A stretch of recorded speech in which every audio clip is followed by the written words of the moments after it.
à la base, moi, j'avais déjà préparé un autre thème, j'avais fait toutes mes petites recherches et tout. Mais après, il y a eu le truc de Telegram dans l'actualité. Et on est obligé d'en parler. De bien connaître qui faire. Telegram, c'est quoi? Qu'est-ce ça peut? Même moi, je n'étais pas au courant de cette application avant le week-end. Eh bien, pour ceux qui ne le savent pas, Telegram, c'est une application de instant messaging, un peu comme WhatsApp avec Messenger. En janvier 2021, oui, fait que là, hein, Telegram est devenu l'application la plus téléchargée au monde, dépassant les 5 millions d'utilisateurs actifs mensuels.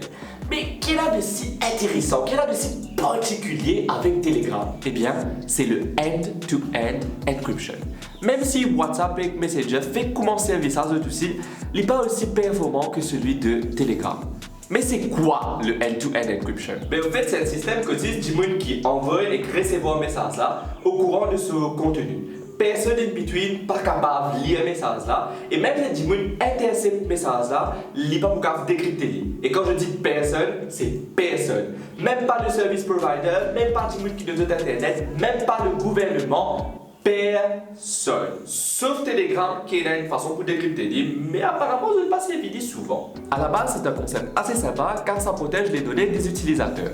Par exemple, dans un pays côté de la dictature avec censorship, ça aide beaucoup de monde communiquer entre eux parce que même si le gouvernement intercepte ce message, bah, n'a pas pour décrypter qui se peut dire. Mais comme toujours cette pays-là, bizarre, il y en a beaucoup de têtes brûlées qui détournent les bonnes affaires et qui servent à mauvais escient. Par exemple, au niveau international, un groupe terroriste servit Telegram pour de propagande, pour communiquer entre eux, pour passer des informations importantes et même pour planifier des attentats.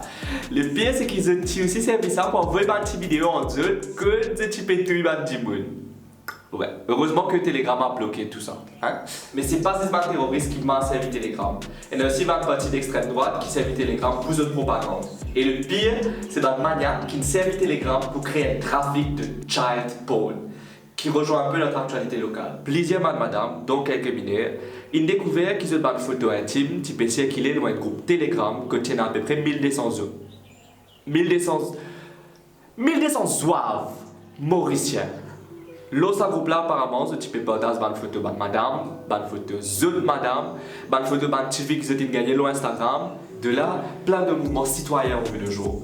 Plein de mouvements d'éducation et de dénonciation ont fait surface. Ces mouvements citoyens ont permis d'attirer l'attention des autorités concernées, qui ont publié un communiqué hier, mardi 23 mars 2021, qui prend note des complaintes et annonce que des actions seront prises. Ils avisent aussi les citoyens des risques qu'importe le partage de photos à caractère pornographique, qui, je cite, peut, selon le Information and Communication Technologies Act de 2001, vous valoir une amende d'1 million de roupies et une peine d'emprisonnement ne dépassant pas 10 ans. En tout cas, moi j'espérais vraiment pour la bonne action et pas pousser en bas tapis. Bref, à ceci j'ajouterai que ton corps est un bien naturel qui t'appartient. Tu dois pouvoir te sentir libre d'assumer pleinement ton corps comme bon te semble. Si par exemple, tu ne veux pas t'afficher, tu veux pas afficher ton corps sur les réseaux, it's fine, good for you. Si, dans un autre cas, tu es fier de ton corps, tu as travaillé dessus et tu as envie de le montrer, good for you, it's also fine. Juste connais un peu de conséquences, mais good for you. Cependant, dans aucun cas, cela donne le droit malsain à qui que ce soit de prendre des photos et de les partager hors de leur contexte sans ton consentement. Donc pour finir, arrêtons de détourner le sujet. Arrêtons cette chasse aux sorcières.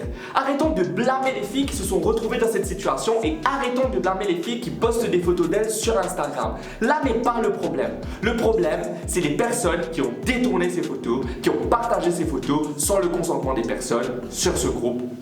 Basta.